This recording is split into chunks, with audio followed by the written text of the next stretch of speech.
침체는 언제든 올 수 있습니다. 하지만 당장 올 확률은 지극히 낮습니다.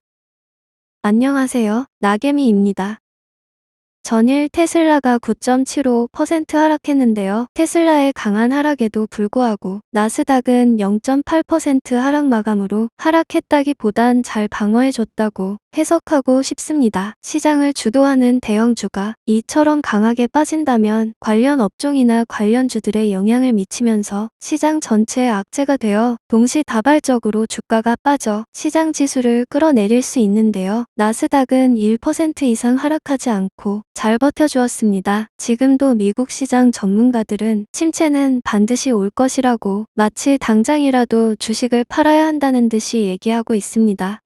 네, 침체는 옵니다. 하지만 그 침체가 내일 올지, 반년 뒤에 올지, 1년 뒤에 올지는 아무도 알 수 없습니다. 침체는 언젠가 오겠지만 그 침체에 대비하기 위해 주식을 팔아야 할 때는 오늘이 아닙니다. 어떤 전문가나 투자자는 침체가 올 테니 당장 주식을 정리하거나 천천히 정리하기 시작해라 라고 말합니다. 그런 말을 들으면 솔깃하시나요? 그렇다면 그 말을 들으세요. 대신 그 사람이 누구고 언제 팔라고 했는지 정확히 남겨둬야 합니다. 매매일지를 꼭 적으세요. 주식을 정리하겠다면 팔기 위한 이유도 분명히 적어놔야 합니다. 그래야 다음에 사고 팔 때도 실수를 줄일 수 있을 테니까요. 그렇게 적어둔 일지를 보고 그 전문가의 말이 맞았는지 틀렸는지 확인할 수 있을 겁니다. 그렇게 확인해보면 대개의 전문가들의 말은 틀리다는 것을 알게 될 것이고 지금이 팔아야 할 시기가 아닌 것도 알게 될 것입니다. 지금 침체가 올 것을 대비해 팔고 싶다면 적어도 지수가 일정 부분 빠지는 것을 보면서 파세요. 지금의 지수는 올해 첫 거래일인 1월 3일 종가를 기준해서 많이 올라와 있고 지금도 2주 가까운 시간 동안 횡보하고 있을 뿐 어느 정도 주가가 빠진다고 해도 상승의 추세 중에 작은 하락 정도가 될 뿐 하락 추세로 들어갈 정도가 되진 않을 것입니다. 기준은 개개인이 다르겠지만 하락의 추세를 보고 팔겠다면 파세요. 그리고 그 하락이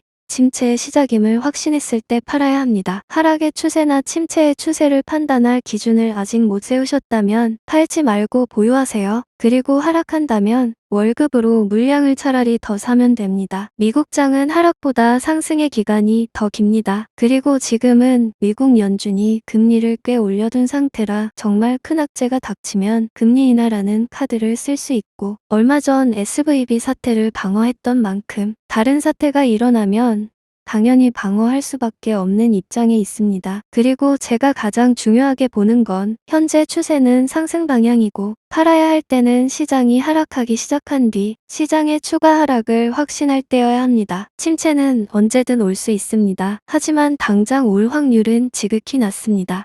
시청해주셔서 고맙습니다.